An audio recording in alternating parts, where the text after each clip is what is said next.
பெண்ணை மதிக்காத ஒருவன் ஒரு வாரத்தில் வாழ்க்கை முழுவதும் மாறியது. இந்த கதையை கேட்டால் நீங்கள் பெண்களின் அருமையை உணர்வீர்கள். திருச்சிற்றம்பலம். ஒரு கிராமத்தில் சலவை தொழிலாளி இருந்தான். சலவை தொழிலாளி அந்த ஊரிலே இருக்கும் பெரிய மனிதர்கள் வீட்டிற்கு சென்று அழுக்கு துணிகளை எடுத்து வந்து துவைத்து கொடுப்பது வழக்கம். இவனுக்கு மனைவியும் இருக்கிறாள். சலவை தொழிலாளியிடம் ஒரு கெட்ட குணம் இருக்கிறது. என்னவென்றால் பெண்களை துச்சமாக நினைப்பான். பெண்களால் என்ன சாதித்து விட முடியும்? ஆண்களுக்கு பெண்கள் அடிமை என்று நினைத்து மனைவியை மதிக்கவே மாட்டான். மனைவிக்கு கணவன் இப்படி இருப்பது பிடிக்காதுதான். என்ன செய்வது? வாழ்க்கை இவனோடுதான் என்பது போல் ஆகிவிட்டது.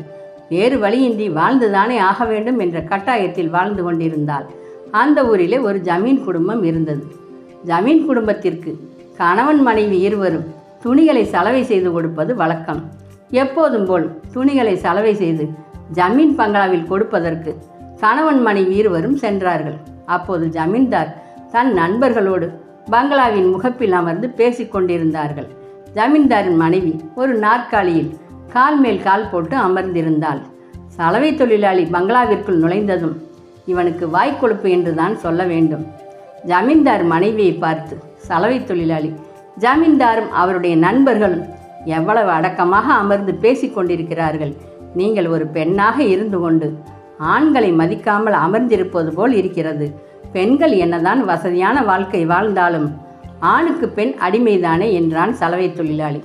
இவன் பேசியது மனைவிக்கு தூக்கி வாரி போட்டது. ஜமீன்தார் இதை கேட்டவுடன் கோபத்தில் எழுந்து வந்து சலவை தொழிலாளியை அடிப்பதற்கு ஓடி வந்தார்.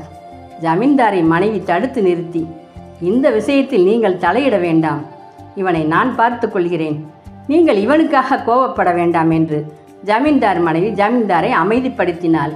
ஜமீன்தார் மனைவி சலவை தொழிலாளியை பார்த்து, நீ கொண்டு வந்த துணியெல்லாம் கொடுத்துவிட்டு நீ மட்டும் உன் வீட்டிற்கு செல். உன் மனைவிக்கு இங்கே வேலை இருக்கிறது. ஒரு வாரம் அவள் இங்கே தங்கி வேலைகளை எல்லாம் முடித்துவிட்டு வரட்டும். இங்கிருந்து கிளம்பு என்றாள் ஜமீன் மனைவி.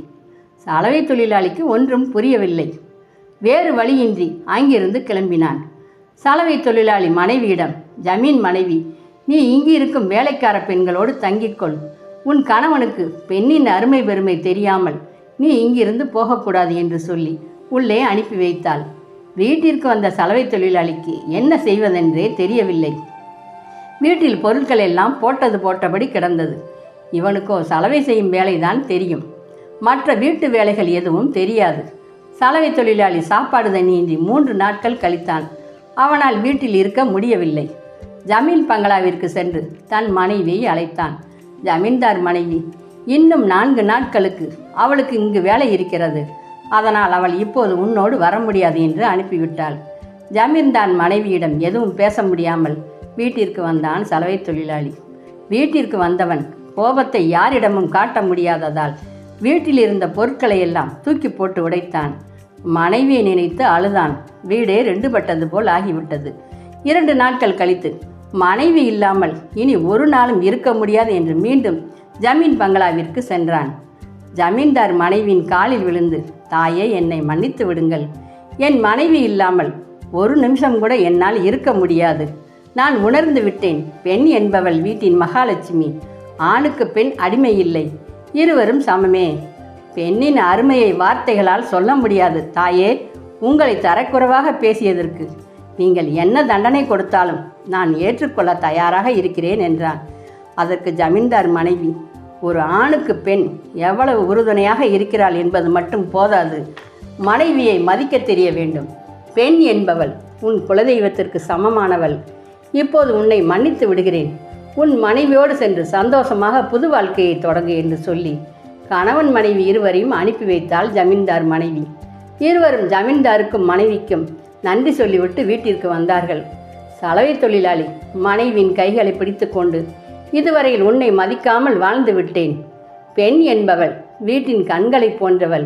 நீ இல்லாமல் இந்த ஒரு வாரமாக வீடே ஒடி இழந்தது போல் ஆகிவிட்டது. என்னை மன்னித்து விடு என்று மனைவியிடம் மன்னிப்பு கேட்டான் சலவை தொழிலாளி. இவர்களுடைய வாழ்க்கை இன்றிலிருந்து சிறக்கட்டும் என்று வாழ்த்துவோமாக. பெண் என்பவள் மகளாக, மனைவியாக, மருமகளாக, தாயாக எத்தனை அவதாரம் எடுத்தாலும் சக்தியின் வடிவமே. சிவனோடு ஒன்றிடுவோம், அவன் தாள் பணிந்திடுவோம். அன்பே சிவம். நன்றி.